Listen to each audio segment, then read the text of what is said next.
دولة الصومال الشهيدة الأول العام طالب شرطة عمر حسن أحمد.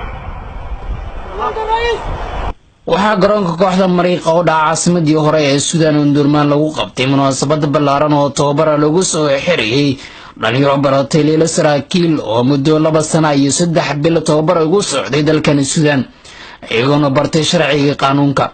munaasabada tababarka lagu soo xiriyay leela saraakiisha ayaa waxaa goobjoog ka ah madaxweynaha dalka Suudaan Umar Xasan Axmed al-Bashir, taliyaha ciidanka booliska Suudaan, wasiirka arrimaha gudaha, qaar ka mid ah safiirada caalamka u fadhiya Suudaan, siyaaya safaarada Soomaaliya ee ku leedahay dalkan Suudaan Axmed Ibrahim Buurfoole iyo waliba kumanaan ka mid ah bulshada qaybaheeda kala duwan.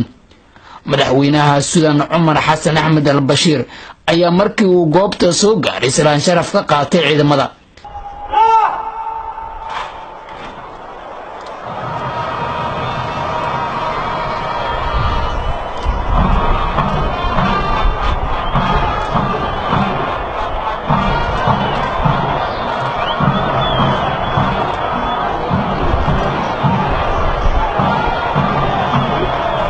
leela saraakiisha ee tababarka loo soo xiray ayaa ka kala socday dowladaha Soomaaliya, Suudaan iyo Urdun, iyadoona ay soo bandhigeen dhowlatus aad u qurux badan ka oo ila dhaceen shacabkii faraha badnaa ee u soo daabasho tagay.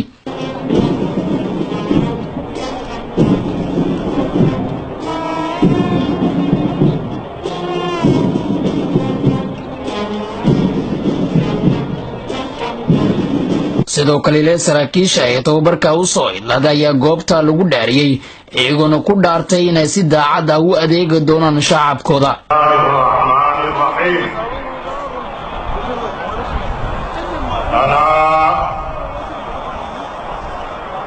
أقسم بالله العظيم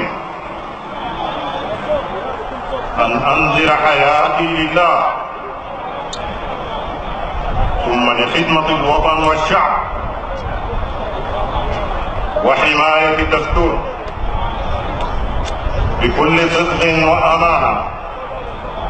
عمر حسن أحمد oo ka socday Jamhuuriyadda Soomaaliya isla markaana qayb ka ah saraakiisha tababarka loo soo xiray ayaa galay kaalinta koowaad muddadii uu socday tababarkaasi, iyadoo madaxweynaha Jamhuuriyadda Suudaan Umar Xasan Axmed al-Bashir uu guddoonsiyay bilad sharaf guuleystaha kaalinta koowaad galay ee Umar Xasan Axmed.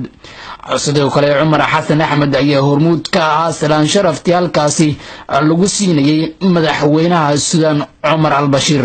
intii ay socotay munaasabada ayaa waxaa hadal kooban ka jeediyay goobta wasiirka arrimaha gudaha ee dalka Suudaan, isagoo saraakiisha ku booriyay mar walba dantooda ay ka horumariyaan danta dadkooda.